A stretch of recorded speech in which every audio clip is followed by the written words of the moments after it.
Il y a quelques mois, je vous parlais du découpage technique et aujourd'hui, je vous propose de continuer à explorer les documents essentiels de la production vidéo. Au programme aujourd'hui, la feuille de service.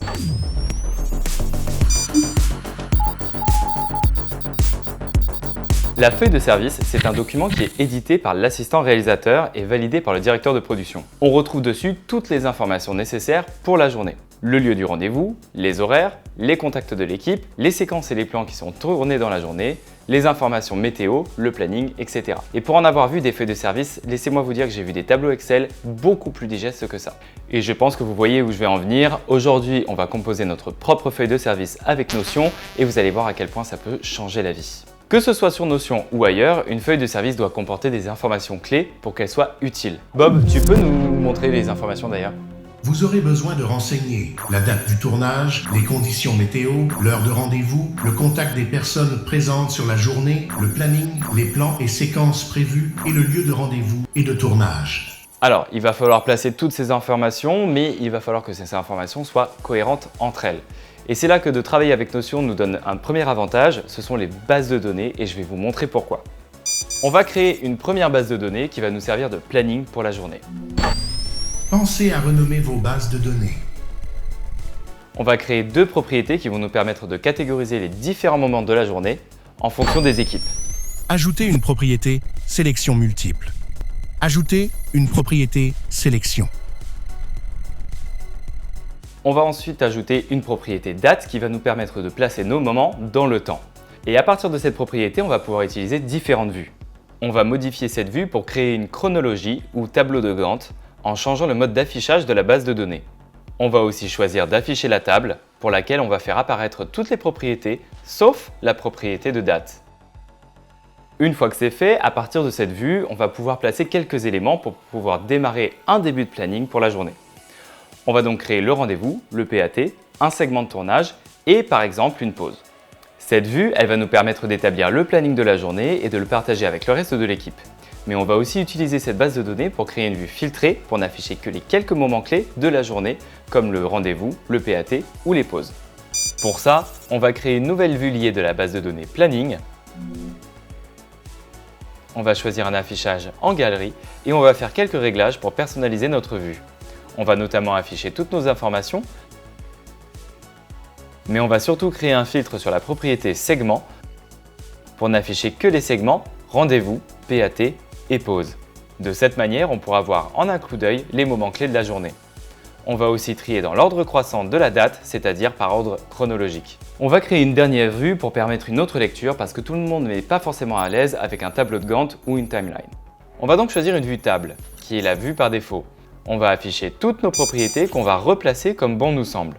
Moi en l'occurrence, je vais mettre la date en premier que je vais aussi venir trier dans l'ordre chronologique. On va donc se retrouver avec le planning sous forme de liste.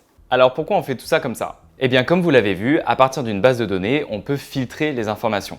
Donc on peut faire le planning une fois et grâce à un filtre, on peut permettre aux équipes de le consulter soit dans son intégralité, soit uniquement la partie qui les concerne. C'est un petit plus pour les équipes qui pourront lire plus facilement la feuille de service, mais qui ne demande pas plus de travail pour l'assistant réel. On va créer une deuxième base de données qui va nous permettre de renseigner les informations des différentes personnes présentes sur le tournage, comme leur nom, leur équipe ainsi que leur poste, leur mail et leur téléphone. De cette façon, tout le monde pourra retrouver facilement les membres de son équipe au besoin.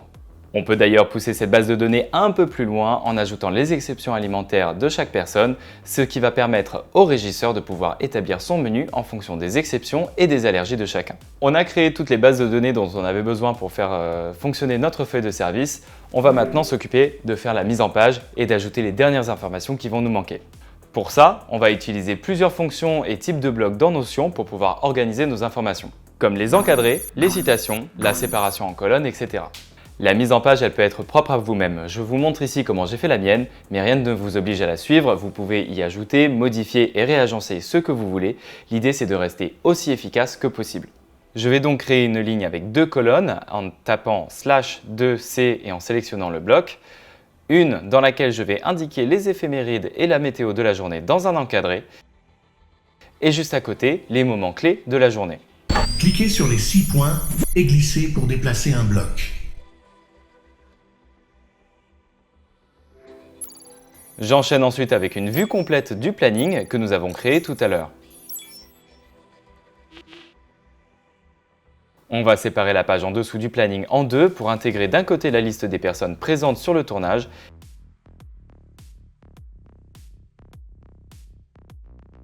et de l'autre, on va créer un nouvel encadré dans lequel on va intégrer les informations du lieu. On va notamment indiquer son nom, son adresse et on peut aussi intégrer un lien Maps qui permettra aux gens de simplement cliquer dessus pour obtenir les indications. Enfin, on peut finir avec tout le reste des informations que l'on peut avoir sur le tournage. Si vous utilisez mon template de découpage technique par exemple, vous pouvez mentionner la page pour pouvoir intégrer le découpage à la feuille de service. Vous pouvez aussi ajouter une liste d'accessoires à ramener, créer une liste de matériel, etc. Alors si vous avez la flemme de recréer votre propre feuille de service, vous pouvez télécharger mon nouveau template qui est disponible en deux versions. Une version simple que l'on vient de créer et une version complète dans laquelle vous pourrez enregistrer toutes les informations d'un tournage à l'autre et par conséquent gagner un temps précieux sur la création de votre feuille de service suivante. Par exemple, je peux enregistrer le contact et les informations d'un chef opérateur et plutôt que de les rentrer sur chaque feuille de service à la main à chaque fois, je n'ai plus qu'à le sélectionner et tout se met à jour tout seul. Pareil pour les lieux, une base de données vous permet d'enregistrer les informations pour chaque lieu, studio, etc. Vous verrez que vous gagnerez un temps précieux, surtout lorsque vous tournez régulièrement dans les mêmes endroits. En plus de ça, la version complète intègre quelques propriétés supplémentaires qui ont été codées pour simplifier la lecture de la feuille de service, comme par exemple l'affichage de l'horaire uniquement. Vous pouvez retrouver le template sur mon profil Gumroad. Vous pouvez aussi retrouver mon template sur le découpage technique et associer les deux ensemble. On se voit dans la prochaine vidéo et en attendant, retrouvez-moi sur Twitter où je vous partage d'autres astuces et projets avec Notion. Allez, ciao!